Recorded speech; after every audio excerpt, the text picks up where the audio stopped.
Magandang umaga mga kahuwan. Narito na ang ulat sa panahon today.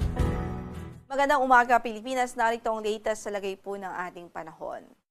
Kasalukuyan ay umiiral at nararamdaman ng northeasterly o ang northeast monsoon dito po sa extreme northern Luzon at ito po ay nagdudulot ng mga isolated o pulo-pulong mahihinang mga pagbuhos ng ulan sa Batanes at Babuyan Islands. Samantala sa natitirang bahagi naman ng bansa ay easterlies naman ang dominante at prevailing at ito po nga ay nagdudulot ngayon ng maalinsangang panahon kaya umpisa na po, unti-unti na natin nararanasan ng maalinsangang panahon, lalong-lalo na pagdating ho ng tanghali at early afternoon. At dahil itong easterlies, generally, ay may dala po itong mas madaming moisture. Kung kaya't nagdudulot din po ito ng mga pag-ulan ngayon sa ilang bahagi ng bansa, particular dito sa northeastern section ng Caraga region. Wala rin po tayong bagyo na minomonitor ngayon sa loob ng ating area of responsibility. At least in the next 2 to 3 days, wala po tayong inaasahan. Pero mas maganda po ay patuloy na magandawis magiging update ng pag-asa sakaling magkaroon ho ng significant changes at sakaling may makita po tayong posibilidad na mabuong LPA o weather disturbance. Sa kasalukuyan ay inaasahan pa rin natin ang isolated na mahihinang pagbuhos ng ulan o bahagyang maulap hanggang sa maulap na papawirin at may mapulupulong mahihinang pag-ulan dito sa Batanes at Babuyan Islands. Yan ay direktang epekto ng northeast monsoon.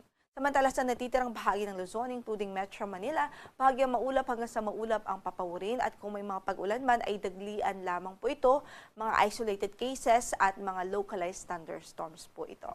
So sa kasalukuyan, ang inaasahan nating temperatura sa Metro Manila 23 to 32, 16 to 25 naman sa Baguio, 23 to 31 degrees Celsius sa Lawag, 22 to 33 sa Tugigaraw, 24 to 32 sa Legazpi City, habang 20 to 30 degrees Celsius po sa Tagaytay City.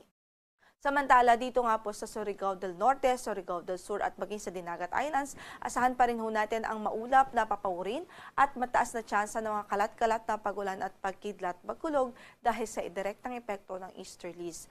But for the rest of Visayas, for the rest of Mindanao at sa buong Kabisayaan, asahan natin ang bahagyang maulap hanggang sa maulap na papawirin.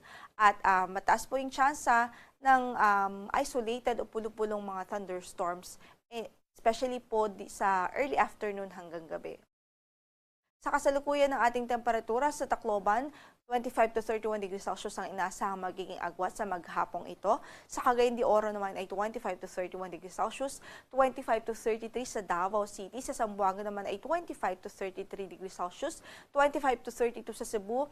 Sa Puerto Princesa naman po ay 25 to 32 degrees Celsius, 26 to 32 sa Kalayaan Islands at 26 to 31 degrees Celsius sa Iloilo City. Wala rin po tayong gale warning ngayon na nakataas na namang bahagi ng ating mga baybaying dagat. Banayad hanggang sa katamtaman na magiging pag-alon ng ating karagatan. Although pinag-iingat pa rin natin ang ating mga kababayan dito sa extreme northern Luzon kung saan ay posible po ang maalong kondisyon ng karagatan dahil pa rin sa pag-iral ng northeast monsoon.